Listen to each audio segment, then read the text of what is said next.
My name is Catherine Smothers, and I have the pleasure of introducing Abby Neal.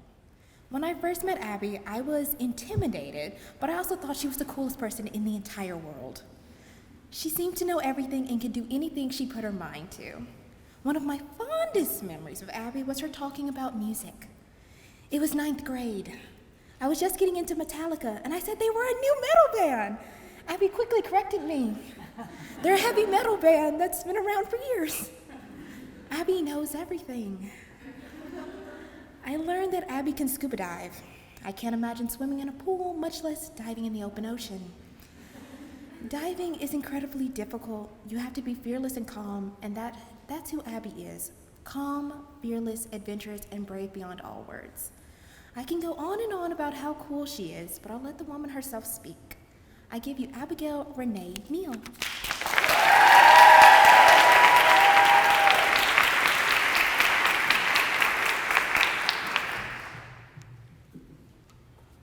In the 3rd grade, I was in Miss Fall's frog class. Miss Falls taught me a lot of things, but a few stick out above the rest. One day, she told us that on the 1st of the month, first thing in the morning, the first words you say should be ribbit, ribbit, ribbit, and that it would bring you good luck.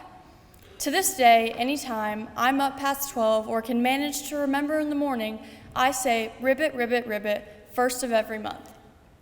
Miss Falls was obviously an amazing teacher, but to me, her greatest lessons were the real-life ones. Another time, Miss Falls told the class that she needed a volunteer, and everyone's hand immediately shot up. She called on me and told me to go stand out in the middle of Perkins Extended.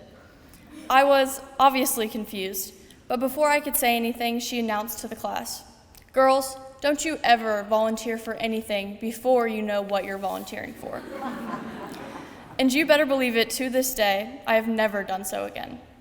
Now, these may not be the most important lessons Miss Falls taught me, but they are the most precious memories to me now. Memory is learning persisted over time or information that has been stored and can be recalled. The average American in 2021 consumes about 34 gigabytes of information each day.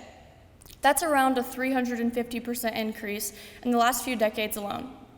I ask myself, how does all of the constant information we're being exposed to even become memory? And the short answer is, it doesn't.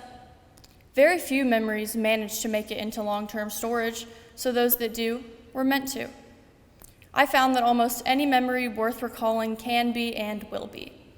These are the memories that become a part of your mind's infinite archive. I used to think not much was even making it to my long-term memory. I took a look into my past and I couldn't recall much. It's disheartening to feel like you don't genuinely remember much of your childhood. But this is where the concept of implicit memory comes into play.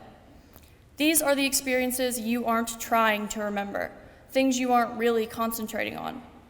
You don't need to pull up that file in your mind because it automatically opens. These are the memories you don't have much of a choice but to learn from, like how you learned the stove gets hot, or why the moon seems to follow your car down the road, or how come you say ribbit, ribbit, ribbit at the first of every month. St. Mary's has given me many memories that have similarly taught me a lot about myself. I learned very early on that I am one competitive young lady. In elementary school, during a particularly heated foursquare match, I got so mad that I ended up shoving Kai Keith, was booed out of my position and to the back of the line. This competitiveness unfortunately continued to shine through, even in music class. I needed to be the one playing that big alto xylophone, and I would do whatever it took to get there first, even if it meant shoving Kai out of my way again. Over the past 18 years, through elementary, middle, and high school, I've continued to make my lessons learned into memories, good, bad, and ugly memories. At 6 years old, I learned not to walk around barefoot on a dock because you'll get a fish hook in your foot. When I was 10, I learned not to bungee jump at the Wolf Chase Mall because one of the cords will break and you'll get popped by a giant industrial rubber band.